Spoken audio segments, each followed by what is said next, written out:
आइए बच्चों, आज हम वर्ग 9 के भौतिकी में बल तथा गति के नियम का अध्ययन करते हैं। बल तथा गति के नियम। जब हम किसी वस्तु को खींचते हैं या धक्का देते हैं तो हम कहते हैं कि हम उस पर बल लगा रहे हैं। जैसे कि एक पुस्तक को हमें उठाना पड़े तभी हम कहते हैं कि बल लगाना पड़ रहा है। फिर क्योंकि वस्तु छोटी है या बड़ी, हल्की हो या भारी, उसको उठाने में कम या ज़्यादा बल लगाना ही पड़ता है। एक पेंसिल को उठाते समय हमें बल लगाने का अनुभव नहीं हो पाता है क्योंकि उसमें बहुत कम बल लगाना पड़ता है। लेकिन अगर एक 5 केजी का बाट उठाने के लिए कहा जाए तो उसे उठाने में हमें ज़्यादा बल लगाना पड़ता है, अर्थात हमें यह अनुभव हो पाता है कि हम उस वस्तु पर बल लगा रहे हैं। तो किसी भी वस्तु पर स्थान परिवर्तन के लिए बल लगाने की आवश्यकता पड़ती है, अर्थात हम कह सकते हैं कि बल लगाकर हम किसी वस्तु को गतिशील कर सकते हैं, अर्थात रुकी हुई वस्तु बल लगाने से गति में आ सकती है। गतिशील वस्तु बल लगाने से विरामावस्था में प्राप्त कर सकती है। अगर एक गेंद लुढ़क रहा हो पूरब की ओर तो आप अपने पैरों से बल लगाकर उसे दक्षिण की दिशा में की ओर मोड़ सकते हैं, अर्थात बल किसी वस्तु की गति की दिशा में भी परिवर्तन ला सकता है, अर्थात बल लगाकर हम किसी वस्तु की गति और दिशा दोनों में परिवर्तन ला सकते हैं। इसका मतलब हुआ कि बल किसी वस्तु पर रखकर उसमें त्वरण उत्पन्न कर सकता है। बल किसी वस्तु में रखकर उसमें त्वरण उत्पन्न कर सकता है। बल इसके अतिरिक्त बल वस्तु की आकृति को भी बदल सकता है, अर्थात बल लगाकर हम किसी वस्तु की आकृति को भी बदल सकते हैं। जैसे कि मानिए कि एक लोहे का छड़ हो तो उसमें पे बल लगाकर हाथों से या यंत्रों के द्वारा हम उसकी आकृति को बदल सकते हैं, सीधे छड़ को मोड़ सकते हैं, अर्थात बल लगाने से उसकी आकृति में परिवर्तन आ गई। अगर कांच का एक आईना हो तो उसे हम अगर फर्श पर पटक दें तो वह चूर चूर हो जाता है, अर्थात उसकी आकृति बदल जाती है। कहने का तात्पर्य है, इन प्रयोगों से स्पष्ट होता है कि बल किसी वस्तु की आकृति को बदल सकते हैं, अर्थात बल लगाकर हम वस्तु की गति और आकृति में परिवर्तन ला सकते हैं।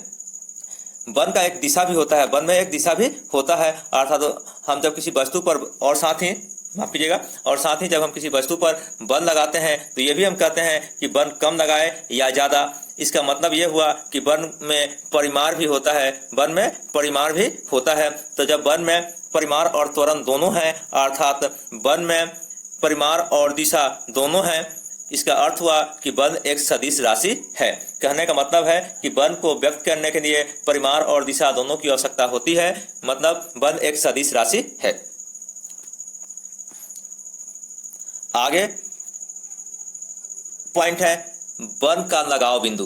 बल का लगाव बिंदु हम जानते हैं कि किसी कार्य में या कहीं भी जब बल लगता है तो एक वस्तु दूसरे वस्तु पर बल लगाती है। एक वस्तु दूसरे वस्तु पर बल लगाती है, तो एक वस्तु दूसरे वस्तु के जिस बिंदु पर बल लगाती है वह बिंदु लगाव बिंदु कहलाता है, वह बिंदु लगाव बिंदु कहलाता है। किसी भी बल के विषय में पूरी जानकारी के लिए हमें निम्नलिखित बातों का ज्ञान होना अति आवश्यक है।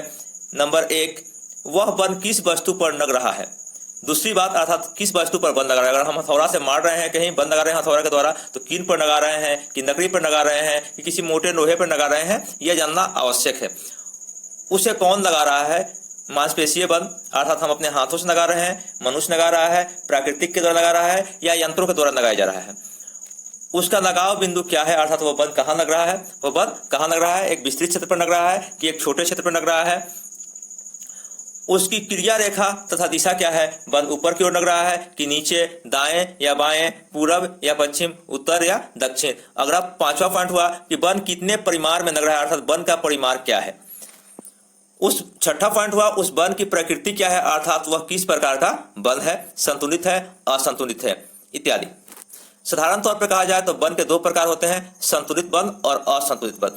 संतुलित बल का मतलब हुआ कि जैसे रस्साकसी के खेल के बारे में आप जानते हैं कि एक रस्सी को 2 टीमें एक दूसरे के विपरीत दिशा में खींचती है। अगर 2 टीमें रस्सी को एक दूसरे के विपरीत दिशा में खींच रही है और कोई भी टीम एक दूसरे को डिगा नहीं पा रही है, अर्थात अपने तरफ खींचने में सफल नहीं हो पा रही है, अर्थात न दाएं वाले टीम बाएं वाले को खींच पा रही है, न बाएं वाले टीम दाएं वाले को खींच पा रही है, अगर आप बीच में खड़े हो तो आपके, इसका मतलब हुआ कि वहां पे दोनों टीमों द्वारा बराबर बल लगाया गया, अर्थात जब दो विपरीत दिशाओं में एक साथ समान बल लगे तो वैसे बल संतुलित बल कहलाते हैं।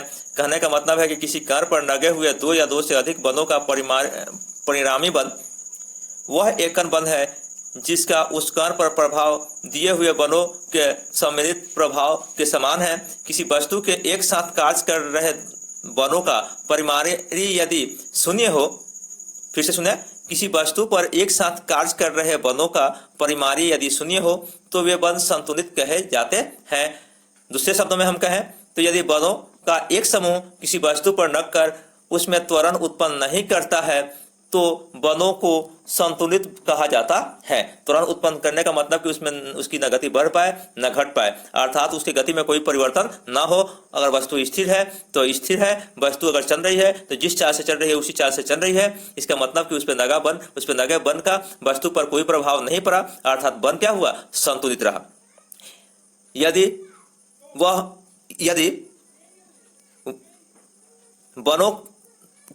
बलों का समूह किसी वस्तु पर रखकर अशून्य त्वरण उत्पन्न करते हों तो ऐसे बल को हम असंतुलित बल कहते हैं।